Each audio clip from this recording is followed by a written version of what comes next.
Sorry about that. My head being cut off. Just ignore it. My name is Carlton, as I said before. I went to ACE growing up. It's a advanced school. I went there once a week.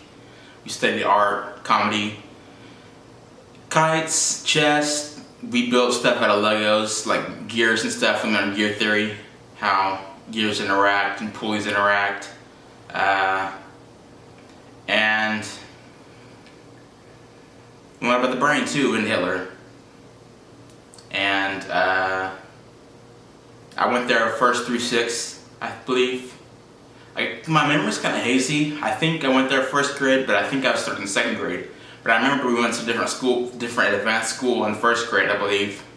And we switched because we grew tadpoles and we grew, we learned about scientists in Antarctica, and we learned about gemstones, like gem rocks and stuff. It's pretty cool. But starting in 7th grade, my grades started to slip. I couldn't focus in school really. Why? I didn't do my work.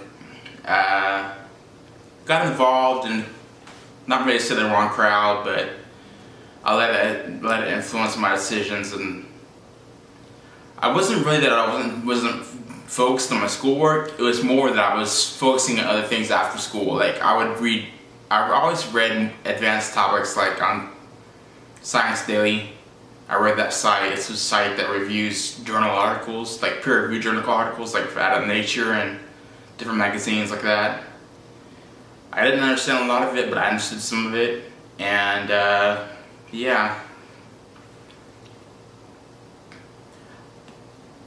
A lot of things I do probably seem haphazardous, like why is this guy making the decisions he makes? But there's things that go on in my mind and the way my mind works and the way it's like things are acting upon me, kind of. And it's hard to explain, but I think there is a method to the madness, you know? So,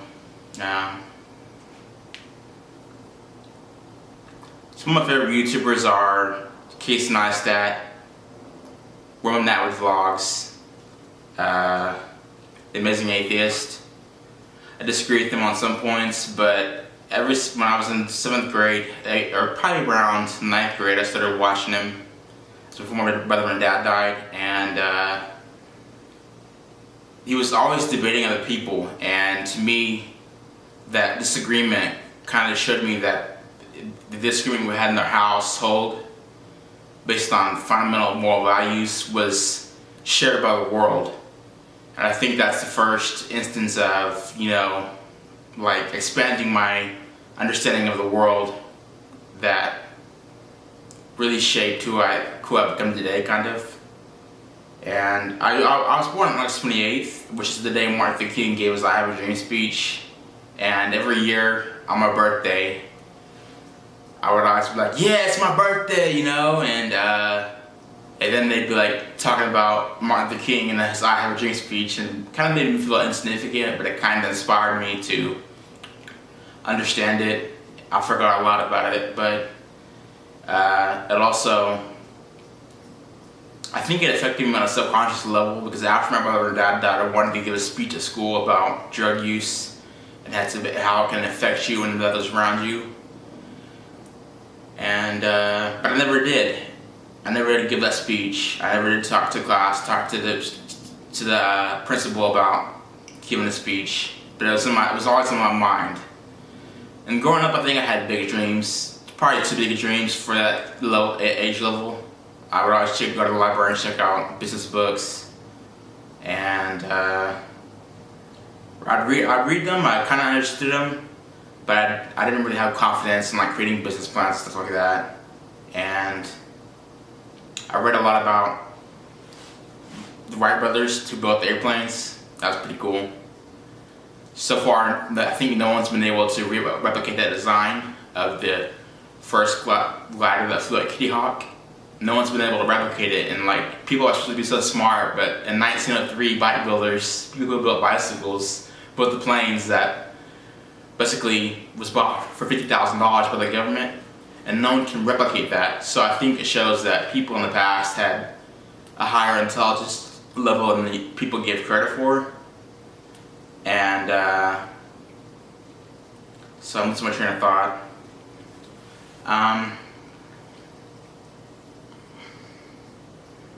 My dad was a Christian singer growing up. He was pretty good. He was a real good singer. He sung at racetrack races, and he sung at the end of the fireworks show.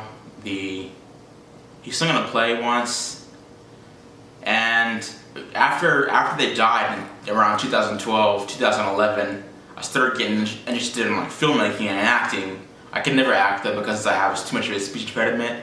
I stutter a lot. And but it gets worse once I try to read from paper. If I try to read from the paper, like the Bible or something, I stutter a lot. But if I talk naturally, I stutter less. But, you know, I'm inspired by a lot of people. There's a lot of inspirations that's caused me to like ponder on paths like I choose to go in life. And a lot of it I've given up on because I don't see a clear path of how I would achieve those goals that I have in mind. But they're still there. I think if I ever was to achieve some level of success in one area, it could benefit my other ambitions in another area, if you understand what I'm saying. But I'm gonna try to start vlogging again. Some of my friends subscribed to my videos when I was blogging in 2013, but I stopped vlogging because I couldn't bear to hear myself speak on camera. But I'm learning to deal with it, and I feel like I have to give myself a voice to